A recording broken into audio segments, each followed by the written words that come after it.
Hello everyone, आज हम B ए history BHIC 114 के इंपॉर्टेंट क्वेश्चन आंसर्स करने वाले हैं। अगर आपने मेरे चैनल को सब्सक्राइब नहीं किया है तो कर लें, क्योंकि यहाँ पे मैं इग्नू के ही क्वेश्चन आंसर्स और वीडियोस वगैरह उससे रिलेटेड ही बनाता हूँ। क्वेश्चन नंबर 1 है, मार्क्सवादी समाजवाद की बुनियादी विशेषताओं का विश्लेषण कीजिए। तो सबसे पहले समझते हैं मार्क्सवाद क्या है। तो मार्क्सवादी विचारधारा के जन्मदाता कार्ल मार्क्स को माना जाता है और उनके साथ साथ उनके दोस्त फ्रेडरिक एंजल्स ने अपने विचारधारा को बताया। इसी को मार्क्सवाद कहा जाता है। इन दोनों विचारकों ने इतिहास, समाजशास्त्र, विज्ञान, अर्थशास्त्र और राजनीति विज्ञान की समस्याओं पर संयुक्त रूप से विचार करके जिस निश्चित विचारधारा को विश्व के सम्मुख रखा उसे ही मार्क्सवाद का नाम दिया गया। अब हम मार्क्सवाद के अर्थ की बात करें तो मार्क्सवाद क्रांतिकारी समाजवाद का ही एक रूप है। यह आर्थिक और सामाजिक समानता में विश्वास रखता है। अतः मार्क्सवाद सभी व्यक्तियों की समानता का दर्शन है। मार्क्सवाद की उत्पत्ति खुली प्रतियोगिता, स्वतंत्र व्यापार और पूंजीवाद के विरोध के कारण हुई। मार्क्सवाद पूंजी व्यवस्था को आमूल रूप से परिवर्तित करने और सर्वहारा वर्ग की समाजवादी व्यवस्था को स्थापित करने के लिए हिंसात्मक क्रांति को एक अनिवार्यता बतलाता है। इस क्रांति के पश्चात ही आदर्श व्यवस्था की स्थापना होगी और वह वर्ग विहीन, संघर्ष विहीन और शोषण विहीन राज्य की कल्पना की जाएगी। मार्क्सवाद में यहाँ पे बताया गया है कि जो पूंजीवाद है, पूंजीवाद को ख़त्म किया जाए तब जा कर के हमारे समाज में जो समानता का है और समाजवाद जो है वो तभी जाकर स्थापित होगा। मार्क्सवाद में यही बताया गया है। मार्क्सवाद की विशेषताएं, तो पहली विशेषता यहाँ बताई गई है कि मार्क्सवाद पूंजीवाद के विरुद्ध एक प्रतिक्रिया है। दूसरा ये बताया गया है कि मार्क्सवाद पूंजीवाद व्यवस्था को समाप्त करने के लिए हिंसात्मक साधनों का प्रयोग करता है और मार्क्सवाद पर प्रजातंत्रीय संस्था को पूंजीपतियों की संस्था मानते हैं जो उनके हित के लिए और श्रमिकों के शोषण के लिए बनाई गई है। मार्क्सवादी धर्म विरोधी भी हैं और धर्म को मानव जाति के लिए अफीम कहा है, जिसके नशे में लोग ऊँघते रहते हैं। मार्क्स अंतर्राष्ट्रीय साम्यवाद में विश्वास करते हैं। समाज या राज्य में शासकों और शोषितों में पूंजीपतियों और श्रमिकों में वर्ग के संघर्ष अनिवार्य है। मार्क्स अतिरिक्त मूल्य का सिद्धांत द्वारा पूंजीवाद के जन्म को स्पष्ट करता है। वर्ग विहीन और राजविहीन समाज। मार्क्स का कहना है कि जैसे ही पूंजीवादी वर्ग का अंत हो जाएगा तो पूंजीवादी व्यवस्था के सभी अवशेष नष्ट कर दिए जाएंगे, राज्य के स्थित रहने का औचित्य भी समाप्त हो जाएगा और वह मुरझा जाएगा। जब समाज के सभी लोग एक स्तर पर आ जाएंगे तो प्रत्येक व्यक्ति संपूर्ण समाज के लिए सर्वाधिक कार्य करेगा और बदले में अपनी संपूर्ण आवश्यकताओं की स्वतंत्रतापूर्वक पूर्ति करेगा। इस समाज में विभिन्न सामाजिक संगठनों के माध्यम से सार्वजनिक कार्यों की पूर्ति होगी। ऐसे वर्ग विहीन व राजविहीन समाज में वर्ग विशेष वर्ग शोषण का पूर्ण अभाव होगा और व्यक्ति सामाजिक नियमों का सामान्य रूप से पालन करेंगे। मतलब मार्क्स का ये मानना था कि जो समाजवाद है वो तभी व्याप्त हो सकता है समाज के अंदर जब पूंजीवाद व्यवस्था का पूरा खात्मा हो जाए। पूंजीवादी वर्ग, उनका मानना था कि पूंजीवादी वर्ग जो होता है वो जो शोषण करता है उन वर्गों का जो निचली हिस्से पर पाए जाते हैं, जैसे कि मजदूर, श्रमिक, किसान वगैरह, है ना। तो उनका ये मानना था कि अगर पूंजीवाद का अंत कर दिया जाए और सब में वो संपत्ति बांट दी जाए उसकी आवश्यकता अनुसार, तो फिर तब जा कर के एक वर्ग विहीन और राज्यविहीन समाज की स्थापना होगी। ठीक है। अब इसकी आलोचना भी की गई है, वर्ग विहीन और राज्यविहीन समाज की आलोचना। मार्क्सवाद की यह मान्यता एक कोरी कल्पना प्रतीत होती है कि सर्वहारा वर्ग के अधिनायकवाद की स्थापना के परिणाम स्वरूप जब पूंजीवाद पूरी तरह से विनष्ट हो जाएगा तो राज्य भी स्वयं ही समाप्त हो जाएगा। इस प्रकार एक वर्ग विहीन समाज स्थापित हो जाएगा, परंतु अनुभव यह बतलाता है कि साम्यवादी देशों में भी राज्य समाप्त होने के स्थान पर पूर्व की अपेक्षा और अधिक सुदृढ़, सशक्त एवं अस्थायी होते जा रहे हैं। उनके स्वयं समाप्त होने की संभावना भी नहीं है। रूस और चीन अपनी सीमा का विवाद नहीं सुलझा सके हैं। इन राज्यों के उच्च अधिकारी, साम्यवादी दल के उच्च नेता, सैनिक व प्रशासनिक अधिकारी बहुत व्यापक अधिकारों का उपभोग करते हैं। सुरक्षा तथा पुलिस अधिकारी अपनी मनमानी के लिए बदनाम है। इस संदर्भ में स्टालिन ने कहा था कि समाजवादी राज्य एक नए प्रकार का राज्य है और इसलिए इसकी समाप्ति का प्रश्न नहीं उठता है। मतलब वर्गविहीन और राजविहीन समाज की आलोचना में आपको यही लिखना है। तो कोई भी ऐसा, जैसा मार्क्स ने कहा था वैसा कुछ हुआ नहीं कि जो पूंजीवाद पूरी तरह से नष्ट नहीं हो पाया। कि यहाँ पे बताया गया ना कि पूंजीवाद अगर पूरी तरह से नष्ट होगा तो राज्य भी स्वयं समाप्त हो जाएंगे। अभी भी वर्गविहीन समाज स्थापित नहीं हो पाया है। क्वेश्चन नंबर 2 है, इटली में फांसीवाद के उदय के क्या कारण थे? तो यहाँ पे पहले बताया गया इटली में फांसीवाद का उदय प्रथम विश्व युद्ध के दौरान हुआ, जब मुसोलिनी ने ऑस्ट्रिया, हंगरी और जर्मनी के खिलाफ युद्ध का समर्थन करने वाला एक राजनीतिक समूह बनाया। उन्होंने 1919 में इतालवी फांसीवादी पार्टी की स्थापना की, जिसने 1921 के चुनाव में 35 सीटें जीती। बेनिटो मुसोलिनी की राजनीतिक व्यवस्था और विचारधारा ने इटली को पदानुक्रमित अधिनायकवाद के साथ संगठित करते हुए चरम राष्ट्रवाद और सैन्यवाद को प्रोत्साहित किया। उसका उद्देश्य इटली में उदारवाद और लोकतंत्र का मौलिक रूप से विरोध करना था। साथ ही दंगों और मारपीट और हड़तालों के माहौल में वामपंथी क्रांति का वास्तविक खतरा भी दिखाई दिया। प्रथम विश्व युद्ध के बाद कई लोग यूरोप में ये राष्ट्रीय एकता और मजबूत नेतृत्व की इच्छा रखते थे। बेनिटो मुसोलिनी ने अपने करिश्मे से इटली में एक शक्तिशाली फांसीवादी राज्य की स्थापना की और इस तरह राजनीतिक आंदोलन के रूप में फांसीवाद शब्द गढ़ा। मुसोलिनी ने धीरे धीरे एक तानाशाह की शक्तियों को अपने हाथ में ले लिया और इतालवी लोगों के जीवन के तरीकों को नियंत्रित करने के लिए आगे बढ़ा। ऐसा लग रहा था कि उसका सत्तावादी शासन इटली को अस्थायी लाभ पहुंचा सकता है और वह अपनी सफल और साहसिक विदेश नीति के साथ सफल भी रहा। फांसीवाद को राजनीतिक अधिकार में समायोजित करने से पहले फांसीवाद एक छोटा शहरी इतालवी आंदोलन था जिसमें लगभग 1000 सदस्य थे। फांसीवाद को राजनीतिक अधिकार में समायोजित करने के बाद 1921 तक फांसीवादी आंदोलन की सदस्यता लगभग 2.5 लाख के करीब हो गई। मतलब शुरू में 1000 सदस्य थे, बाद में इसकी सदस्यता 1921 तक बढ़ते बढ़ते 2.5 लाख के करीब हो गई।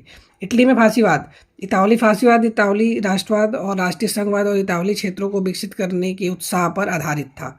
इतालवी फांसीवादियों ने एक राष्ट्र के लिए अपनी ताकत और श्रेष्ठता को आगे लाना और इस तरह क्षय से बचाना आवश्यक समझा। बड़ी संख्या में इतालवी लोगों के लिए फांसीवादियों ने देश में मानवाधिकारों का हनन और आर्थिक कठिनाइयां ला दी। फांसीवादी देश भर में हिंसा भड़काने के लिए हड़तालों का लाभ उठाते हुए राजनीतिक कार्रवाई में शामिल हैं। हालांकि उन्होंने खुद को मुख्य धारा के रूप में रूढ़िवादियों के साथ जोड़ना शुरू कर दिया और 1921 के आसपास सदस्यता में तेजी से विस्तार किया। अगर हम इसका प्रभाव देखें कि इसने इटली पर क्या प्रभाव डाला, तो इटली के लोगों पर फांसीवाद का बहुत ज़्यादा प्रभाव पड़ा, क्योंकि जैसे जैसे दिन बीतते गए यहाँ खतरनाक रूप से उभरता गया, लोग इसमें जुड़ते गए। फांसीवादी अर्धसैनिक बलों ने समाजवादी घरों और समाजवादी नेतृत्व के कार्यालयों पर आक्रमण करने से लेकर के 1922 की शुरुआत में शहरों पर कब्जा करने तक अपनी रणनीतियों को बढ़ावा दिया। परिणाम स्वरूप फांसीवादियों ने रोम में अपने ठिकाने स्थापित किए। 1925 और 1929 के बीच इटली में फांसीवाद लगातार सत्ता में बना रहा और विपक्षी प्रतिनिधियों को संसद में प्रवेश से मना कर दिया गया। हालांकि सेंसरशिप को शामिल किया गया और दिसंबर 1925 के आदेश द्वारा मुसोलिनी को राजा बनाया गया। फांसीवाद के प्रभाव इतने खतरनाक थे कि फांसीवादियों ने इटली में के कई उत्तरी शहरों पर अपना कब्जा भी कर लिया। तो ये था इटली पे फांसीवाद का प्रभाव। ठीक है, अब नेक्स्ट क्वेश्चन है, क्वेश्चन नंबर 3 में रूस में बोल्शेविक क्रांति के महत्व पर चर्चा कीजिए। तो बोल्शेविक क्रांति के पहले कारण समझो आप कि रूस के जार निकोलस द्वितीय का स्वेच्छाचारी शासन इस क्रांति के उत्तरदायी कारणों में सबसे महत्वपूर्ण था। मतलब जो रूस का वहाँ जार, वहाँ के जो शासक होते थे, राजा होते थे, उनको जार कहा जाता था।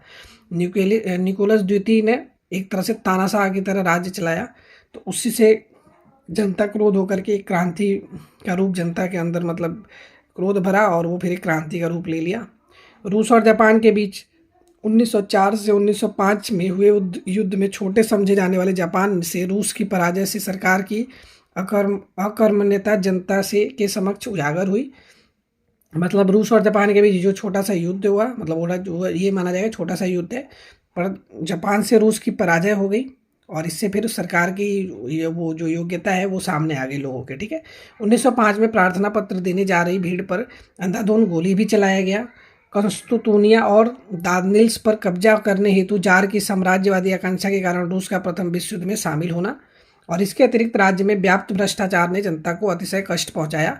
जैसे भोजन की कमी हुई, सैनिकों के प्रति सरकार की बेरुखी आदि ऐसे मुद्दे थे जिससे रूस की क्रांति पर ला करके उसे खड़ा कर दिया। तो ये कुछ कारण थे बोल्शेविक क्रांति के। अब परिणाम क्या हुआ, तो रूसी क्रांति के परिणाम स्वरूप सर्वप्रथम निरंकुश तंत्र, अभिजात वर्ग और चर्च की शक्ति का अंत हो गया। ठीक है, क्योंकि उससे पहले, इस क्रांति से पहले ज़्यादातर वो कुलीन वर्ग के जो लोग थे, अभिजात वर्ग और चर्च वगैरह के लोग जो थे, पादरी वगैरह, उनका ही मेन जो वहाँ का शक्ति था, मतलब वहाँ का संतुलन, सारा कंट्रोल उन्हीं के हाथों में था, ठीक है। तो इस क्रांति के बाद वो सारा शक्ति, चर्च की शक्ति वगैरह खत्म कर दी गई। जार के राज्य का अंत कर उसे सोवियत समाजवादी गणराज्य संघ में बदल दिया गया। राज्य की आर्थिक नीतियों को समाजवादी आदर्शों के माध्यम से चलाने का प्रयास भी किया गया। काम करने के अधिकार को संवैधानिक अधिकार बनाया गया और सबको कार्य उपलब्ध कराना सरकार का कर्तव्य बन गया, ठीक है। प्रथम विश्व युद्ध समाप्त हो गया क्योंकि न केवल बोल्शेविक बल्कि संपूर्ण यूरोप के समाजवादी संगठन युद्ध के विरुद्ध थे, ठीक है। अब ये महत्व की बात करें तो इस क्रांति में रूस को विश्व शक्ति के रूप में उभारा। रूस में सर्वहारा वर्ग का भी उदय हुआ जिसने पूंजीवाद का विरोध भी किया। इसके परिणाम स्वरूप विश्व के विभिन्न देशों में वर्ग विहीन समाज की स्थापना को प्रोत्साहन भी मिला। अब हम आगे चलते हैं क्वेश्चन नंबर 4 की तरफ। क्वेश्चन नंबर 4 में, ये क्वेश्चन नंबर 4 है जो इसमें बताया गया है कि 200 शब्दों में आपको कुछ बातें, कुछ वहाँ पे स्टेटमेंट्स दिए गए हैं, इनके बारे में आपको 200 की टिप्पणियाँ लिखनी है, ठीक है, 200 वर्ड की। जैसे पहले कृषि का सामूहिकरण, इस पे लिखना है आपको, फिर साम्राज्यवाद के सिद्धांत पे और वाइमर गणतंत्र पे। तो पहले हम सामूहिक कृषि के बारे में पढ़ते हैं। पहले ये होता क्या है सामूहिक कृषि?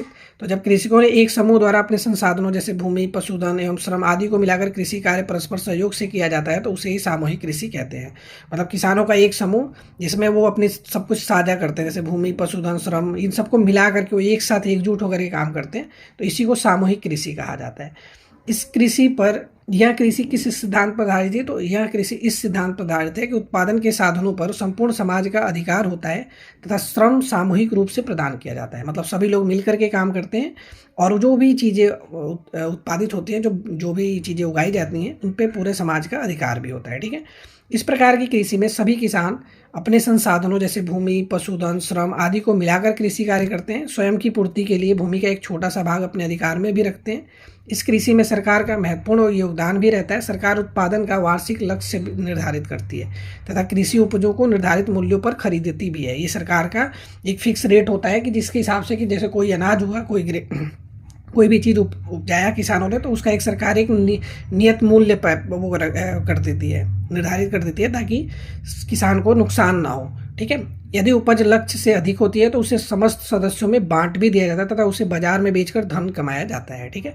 मतलब अगर खाने से ज़्यादा हो जाए, जैसे वो किसान को जितनी ज़रूरत है उससे ज़्यादा अगर उसके खेतों में उपज होती है तो वो फिर क्या करता है, उसको बेच देता है और बेच के वो धन कमाता है। अगर ये सामूहिक में है तो फिर वो सारे पैसे बांटे जाते हैं आपस में। सभी सदस्यों को उनके द्वारा किए गए कार्य की प्रकृति के आधार पर भुगतान भी किया जाता है। असाधारण कार्य करने वाले सदस्य को नगद या माल के रूप में पुरस्कृत भी किया जाता है। असाधारण कार्य का मतलब यहाँ पे कोई ऐसा चीज़ जो बहुत ज़्यादा अच्छा किया है किसी किसान ने, बिल्कुल अलग सबसे हटके, और वो समाज के लिए बहुत ज़्यादा अच्छा है, तो उसके लिए फिर कह रहा है कि उसको फिर पुरस्कृत भी किया जाता है। इस कृषि को पूर्व सोवियत संघ की समाजवादी सरकार ने प्रारंभ किया था, जिसे अन्य समाजवादी देशों ने अपनाया। इसे सोवियत संघ के कोल खवोज का नाम दिया गया। सोवियत संघ के विघटन के पश्चात इस प्रकार की कृषि में भी परिवर्तन हो गया, ठीक है। तो यहाँ पे बताया गया कि इस कृषि को पूर्व सोवियत संघ की समाजवादी सरकार ने शुरू किया था, फिर इसी का देखा देखी को दूसरे कुछ समाजवादी देशों ने उसको अपनाया भी, और फिर इसे सोवियत संघ ने कोल खवोज का नाम दिया गया। और सोवियत संघ के विघटन, मतलब जब सोवियत संघ विभाजित हो गया, टूट गया, तो उसके पश्चात इस प्रकार की कृषि में परिवर्तन भी देखने को मिला, ठीक है। तो अब हम चलते हैं इसके सेकंड पार्ट जिस पे लिखना था हमें 200 शब्द, वो था साम्राज्यवाद। तो साम्राज्यवाद वह दृष्टिकोण है जिसके अनुसार कोई महत्वाकांक्षी राष्ट्र अपनी शक्ति और गौरव को बढ़ाने के लिए अन्य देशों के प्राकृतिक और मानवीय संसाधन पर अपना नियंत्रण स्थापित कर लेता है। जहाँ हस्तक्षेप राजनीतिक, आर्थिक, सांस्कृतिक या अन्य किसी भी प्रकार का हो सकता है। इसका सबसे प्रत्यक्ष रूप किसी क्षेत्र को अपने राजनीतिक अधिकार में ले लेना एवं क्षेत्र के निवासियों को भी विविध अधिकारों से वंचित करना है। मतलब कि ये साम्राज्यवाद होता क्या है, तो जैसे कोई एक राष्ट्र जो ताकतवर राष्ट्र है वो किसी ऐसे दूसरे राष्ट्र पे जा करके एक तरह से मानवीय संसाधन या प्राकृतिक रूप से अपना नियंत्रण स्थापित कर लेता है। वहाँ उसके लगभग हर चीज़ों में, जैसे राजनीतिक, आर्थिक या सांस्कृतिक या इनमें से कोई सा एक भी किसी भी प्रकार के उस फील्ड में उस क्या करता है, हस्तक्षेप करता है, उसको रुकावट बनता है। इसका सबसे प्रत्यक्ष रूप यहाँ पे बताया गया है कि किसी क्षेत्र को अपने राजनीतिक अधिकार में ले लेना या उस क्षेत्र के निवासियों को उनके अधिकारों से वंचित कर देना, मतलब उनको अधिकार ना मिल पाना वहाँ के लोगों को। तो देश के नियंत्रित क्षेत्रों को साम्राज्य कहा जाता है। साम्राज्यवादी नीति के अंतर्गत एक राष्ट्र राज्य अपनी सीमाओं के बाहर जाकर दूसरे देशों और राज्यों में हस्तक्षेप भी करता है। साम्राज्यवाद का विज्ञान सम्मत सिद्धांत लेनिन ने विकसित किया था। लेनिन ने 1916 में अपनी एक पुस्तक लिखी जिसका नाम था साम्राज्यवाद पूंजीवाद का अंतिम चरण। उन्होंने ये लिखा कि साम्राज्यवाद एक निश्चित आर्थिक अवस्था है जो पूंजीवाद के चरम विकास के समय उत्पन्न होती है। जिन राष्ट्रों में पूंजीवाद का चरम विकास नहीं हुआ है वहां साम्राज्यवाद को ही लेनिन ने समाजवादी क्रांति की पूर्ववेला माना है। चार्ल्स ए बेयर्ड के अनुसार चार्ल्स ए बेयर्ड ने ये लिखा है कि सभ्य राष्ट्रों की कमजोर एवं पिछड़े लोगों पर शासन करने की इच्छा व नीति ही साम्राज्यवाद कहलाती है। अब इसके कई सारे कारण हो सकते हैं। अब इसमें आपको मैं यहाँ पे पॉइंट्स लिख रखा है मैंने। अब आपको इसमें थोड़े बहुत सेंटेंस अपनी तरफ से जोड़ लेना है। जैसे अतिरिक्त पूंजी का हो जाना भी साम्राज्यवाद का कारण होता है, मतलब किसी के पास अधिक पूंजी हो गई तो वो भी साम्राज्यवाद का कारण है। कच्चे माल की आवश्यकता है किसी को तो वो भी साम्राज्यवाद का कारण बन सकता है। बाजार की किसी को आवश्यकता है, तकनीकी विकास की, जनसंख्या का बहुत ज़्यादा हो जाना, राष्ट्रीय गौरव की स्थापना, ईसाई मिशनरियों की भूमिका, ये सारे कुछ वजह हैं जिनकी वजह से साम्राज्यवाद का बढ़ावा मिलता है। ठीक है, अब हम आगे चलते हैं। वाइमर गणराज्य पर आपको लिखने थे कुछ टिप्पणियां। तो वाइमर गणराज्य का गठन 1918 से 1919 में प्रथम विश्व युद्ध के समाप्त होने और जर्मन साम्राज्य के बिखरने के बाद हुआ था। कुछ जर्मन राजनेता युद्ध में विजयी देशों के मॉडल पर आधारित एक लोकतांत्रिक सरकार स्थापित करना चाहते थे। जर्मनी को वाइमर गणराज्य इसलिए कहा जाता था क्योंकि वाइमर वह शहर है जहां संविधान का मसौदा तैयार किया गया था सबसे पहली बार। यह जर्मनी में पहली लोकतांत्रिक सरकार थी और इसलिए यह नाम उसे यह दिखाने का प्रयास था कि जर्मनी एक नए अध्याय में प्रवेश कर रहा है। वाइमर गणराज्य के अंतिम नेता राष्ट्रपति हिंडेनबर्ग ने 1934 में उनकी मृत्यु के बाद हिटलर पूरी तरह से सत्ता पर कब्जा करने में सफल हो गया और इस तरह वाइमर गणराज्य का अंत भी हो गया। वर्साई की संधि को स्वीकार करने के लिए हिटलर ने वाइमर गणराज्य को दोषी ठहराया था। इस संधि ने जर्मन अर्थव्यवस्था को नुकसान पहुंचाया और महामंदी के बाद हिटलर के लिए इस संधि को अनदेखा करने का सुझाव देकर समर्थन हासिल करना आसान हो गया। वाइमर गणराज्य का एक क्या था तो एक संसदीय लोकतंत्र था। इसका मतलब था कि सरकार में एक लोकतांत्रिक विधायी निकाय और जर्मन राज्यों द्वारा नियुक्त एक निकाय था। यहाँ पहली बार था जब जर्मन लोग अपने नेताओं के लिए वोट कर सकते थे। वाइमर गणराज्य वह देश था जिसकी स्थापना प्रथम विश्व युद्ध में जर्मन साम्राज्य की पराजय के बाद हुई थी। यह मुख्यतः वर्साई की संधि पर जर्मन पर लगाई गई कठोर शर्तों के कारण विफल भी हो गया। ठीक है, जर्मनी के वाइमर संविधान और भारतीय संविधान के बीच भी कुछ समानताएं हैं। यहाँ पे बताया गया कि दोनों संविधान, मतलब जर्मनी का जो वाइमर संविधान है वो अभिव्यक्ति, धर्म और सभा की स्वतंत्रता की गारंटी देता है और सेम ऐसा भारतीय संविधान में भी बताया गया है। दोनों ही प्रकार की सरकारें ऐसी शासन प्रणाली प्रदान करती हैं जिसमें बहुमत प्राप्त दल को अपनी सत्ता का दुरुपयोग करने की अनुमति नहीं होती। तो ये हमारा बताया गया है कि भारत संविधान और वाइमर के संविधान में क्या समानताएं हैं। दोनों संविधान अल्पसंख्यकों के अधिकारों की रक्षा करते हैं। तो ये था क्वेश्चन नंबर 4। क्वेश्चन नंबर 5 है कि नाजी शासन की मुख्य विशेषताओं की विवेचना कीजिए।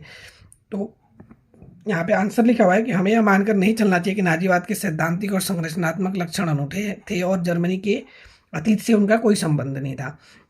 19वीं शताब्दी के अंत में इसके कई पूर्वगामी तत्व मौजूद थे। कैसर विलियम की अवधि, जो एक पक्का जर्मन साम्राज्यवादी था, जर्मन राजनीति में एक महत्वपूर्ण परिवर्तन को चिन्हित करती है।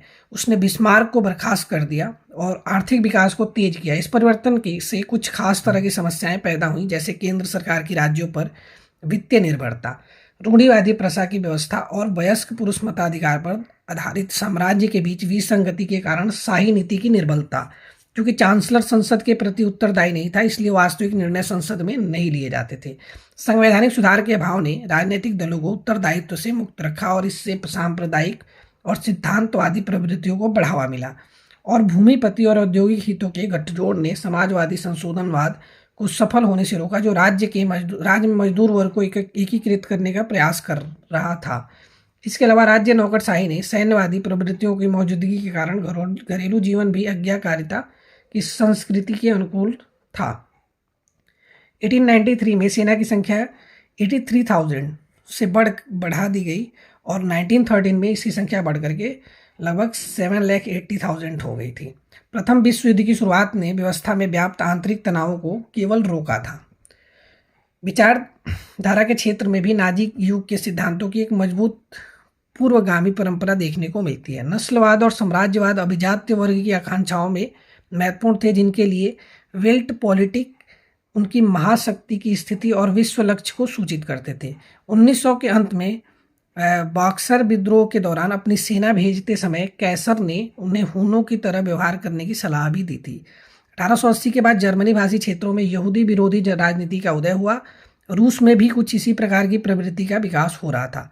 वियना में क्रिश्चियन सोशलिस्ट मेयर ने सामाजिक और प्रशासनिक सुधारों को एक साथ मिलाते हुए सभी प्रकार की विषैली सामाजिक बीमारियों के लिए यहूदियों को बलि का बकरा बनाया। बर्लिन ने न्यायालय प्रमुख एडोल्फ स्टॉकर ने बर्लिन में प्रोटेस्टेंट क्रिश्चियन सामाजिक आंदोलन का नेतृत्व किया और नवोदित आर्थिक व्यवस्था पर आक्रमण करने के लिए यहूदी विरोधी शुद्धतावादी हथियारों का प्रयोग किया। प्रथम विश्व युद्ध के शुरू होने के समय मुख्य धारा में शामिल जर्मन समाजवादी आंदोलन सरकार के युद्ध उद्देश्यों से सहमत हो गया था। वे इस बात से आश्वस्त हो गए थे कि जर्मनी को प्रतिक्रियावादी रूसी अभिजात तंत्र से बचाना है और उन्होंने कैसर के पवित्र गृह शांति अभियान में उसका साथ दिया। अतिवामपंथी गुट के अलावा जर्मन समाजवाद उस समय के देशभक्ति के जुनून में बह गया। यहाँ तक कि यह एक बात जान लेनी चाहिए कि इस अंध देशभक्ति की भावना में एक लोकप्रिय आधार था और इस परिप्रेक्ष्य में युद्धोत्तर काल में उग्र राष्ट्रवादी दुर्जनों के नेताओं की जन उत्तेजना की गूंज सुनाई पड़ी और उनके कार्यक्रमों को समर्थन प्राप्त हुआ। तो ये था क्वेश्चन नंबर 5। क्वेश्चन नंबर 6 में द्वितीय विश्व युद्ध के बाद पूंजीवाद अर्थव्यवस्था के संकट पर एक टिप्पणी लिखो। तो युद्धोत्तर अर्थव्यवस्था के सामान्यतः दो बड़े चरणों में विश्लेषित किया जा सकता है। एक था स्वर्णिम वर्ष, जब ज़्यादातर यूरोपीय शक्तियों ने प्रयासों के द्वारा उन आर्थिक असफलताओं को सफलतापूर्वक दूर कर लिया था जो द्वितीय विश्व युद्ध के परिणाम स्वरूप उत्पन्न हुई थी। ये 1950 से लेकर के 1970 तक चले। गिरावट तथा उसके लक्षण में जो कि 1970 की शुरुआत से 1979 की शुरुआत से 1989 तक चिन्हित हुए समाजवादी राष्ट्रों की अर्थव्यवस्थाओं का धाराशायी होना इसका प्रमुख परिणाम था। क्योंकि पूंजीवादी अर्थव्यवस्था एक वैश्विक अर्थव्यवस्था है, इसलिए उतार चढ़ाव भी सभी राष्ट्रों में संयोगवश एक साथ हुए थे। यद्यपि उनके स्तर और पूर्ण रूप से समान नहीं थे। साम्राज्यवादी प्रतिद्वंदी तथा पूंजीवादी संकट भी एक दूसरे से मिल गए थे। यद्यपि बहुत से उपनिवेश स्वतंत्र तो हो गए थे, लेकिन फिर भी वे साम्राज्यवादी देशों के साथ वित्तीय सहायता के द्वारा इन शर्तों पर जुड़े रहे कि उनका सौभाग्य पूंजीवादी अर्थव्यवस्थाओं के साथ साथ उनका विकास या अविकास से जुड़ा हुआ है। इस प्रकार वे पूंजीवादी संकट से समान रूप से प्रभावित हुए थे। समाजवादी अर्थव्यवस्थाएं जो अपेक्षाकृत रूप से पूंजीवादी मंदी तथा बाजार के उतार चढ़ाव बची हुई थी, उन्हें भी अपनी अर्थव्यवस्थाओं में गंभीर समस्याओं का अनुभव हुआ।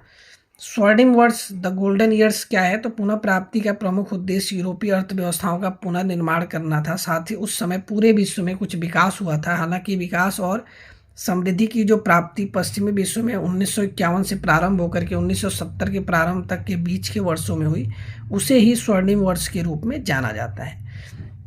मतलब कि जब युद्ध की समाप्ति हुई, द्वितीय विश्व युद्ध खत्म हुआ, तो विकास और समृद्धि की जो प्राप्ति पश्चिमी विश्व ने की, जो पश्चिमी देश थे, 1951 से लेकर के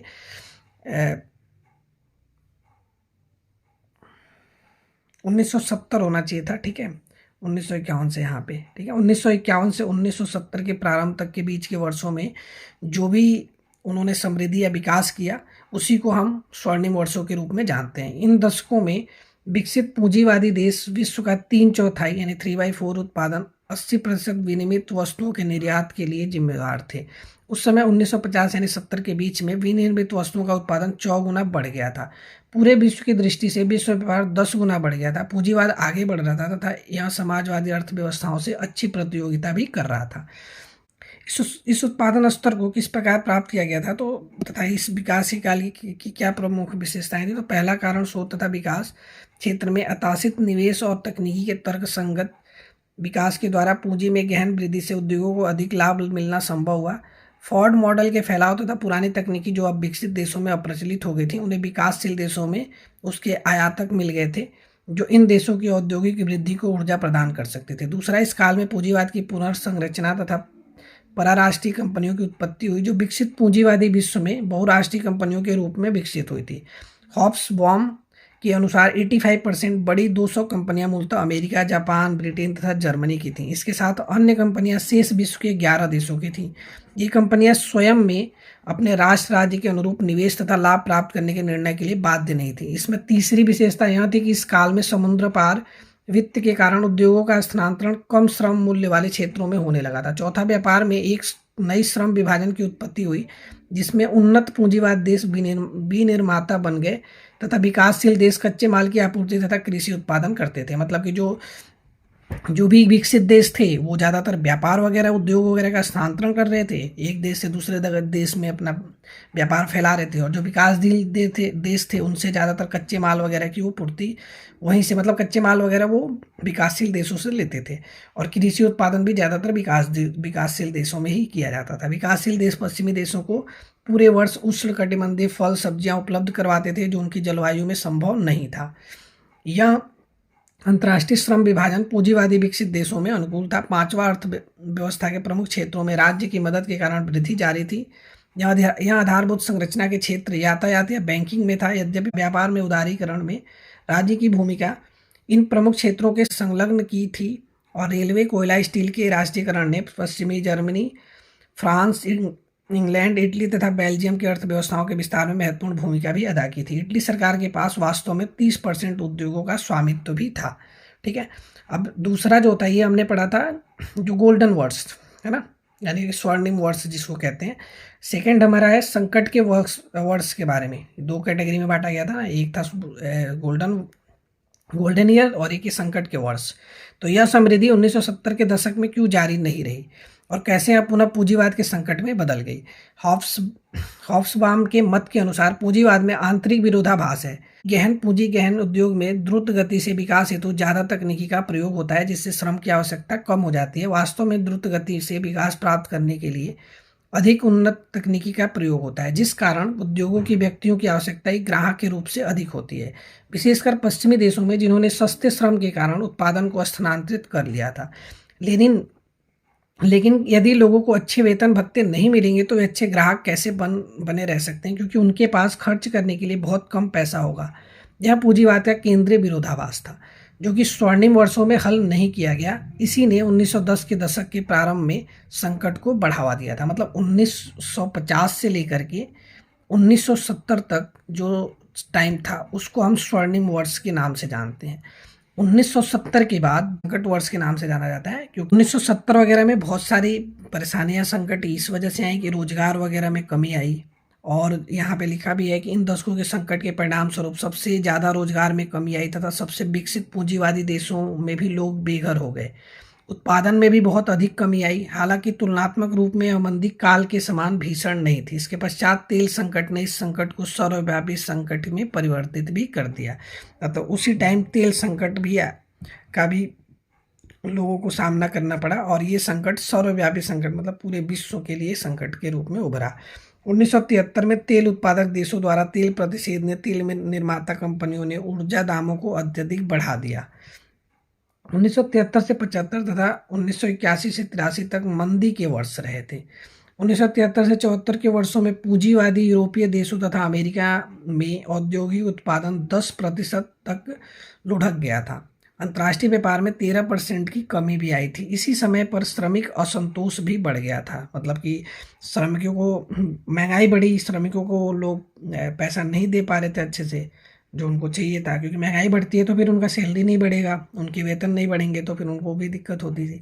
तो इस तरह से श्रमिकों के बीच भी असंतोष बढ़ा। सामाजिक विद्रोह भी हुए, नस्लवाद का विरोध हुआ, नारीवादी आंदोलन किए गए तथा समलैंगिकता आदि वगैरह फूट पड़े थे। ब्रिटेन में 1971 में पहली बार डाक हड़ताल हुई थी।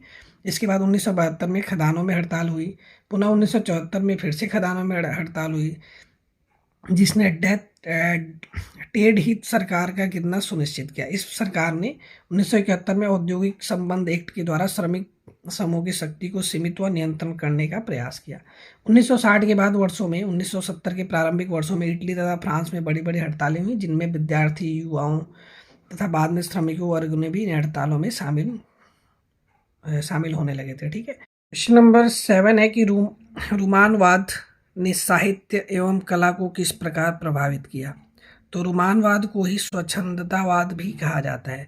रोमानियत के आगमन के साथ कला को क्लासिकवाद की असंभवता से शासित होना बंद हो गया, जो तब तक कायम था। कला की कल्पना करना एक नया तरीका प्रस्तावित किया गया जिसमें व्यक्तिपरकता और भावनाओं का उत्थान प्रमुख था। इस आंदोलन को परिभाषित करने वाली प्रमुख कुछ विशेषताएं दी गई हैं। गहन भावनात्मक अभिव्यक्ति, रोमांटिक जो होता है इसी को हम बोलते हैं, रोमानियत को ही। रोमांटिक कलाकारों ने अपने कार्यों में डर, जुनून, पागलपन और अकेलेपन जैसी गहरी भावनाओं को प्रतिबिंबित करने का प्रयास किया। वस्तुनिष्ठता पर विषयपरकता।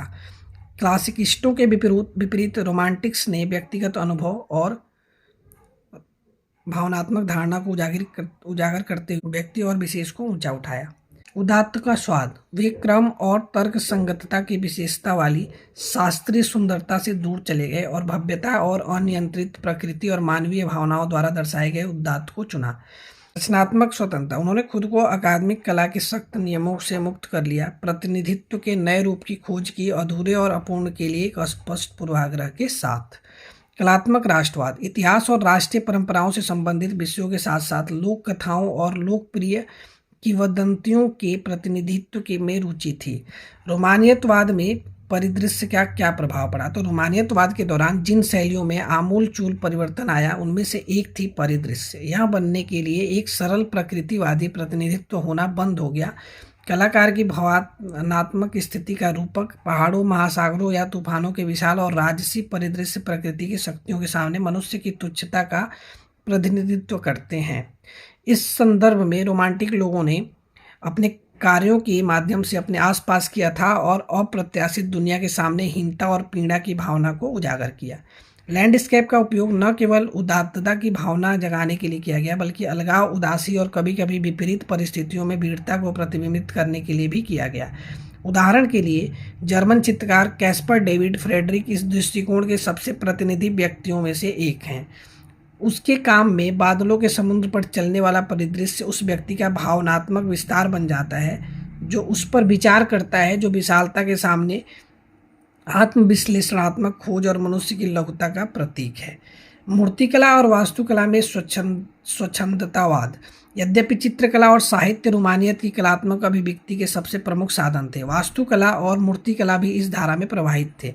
मूर्तिकला में ऐसे कार्यों को बनाने की प्रवृत्ति थी जो शास्त्रीय पौराणिक कथाओं पर आधारित थे, लेकिन रचनाओं में गतिशीलता और नाटक की एक बड़ी डिग्री शामिल थी। साथ ही प्रतिनिधित्व किए गए मानव रूपों में भावनाओं को बढ़ाने के लिए काइरोस्कोरों का अधिक प्रभावी उपयोग भी शामिल था। वास्तुकला में यह काल अपने साथ लाया अतीत का पुनर्मूल्यांकन, विशेषकर मध्यकालीन कला गाथिक और नव गाथिक शैलियों में लोकप्रियता हासिल की, खास करके कैथेड्रल और सार्वजनिक भवनों के निर्माण में।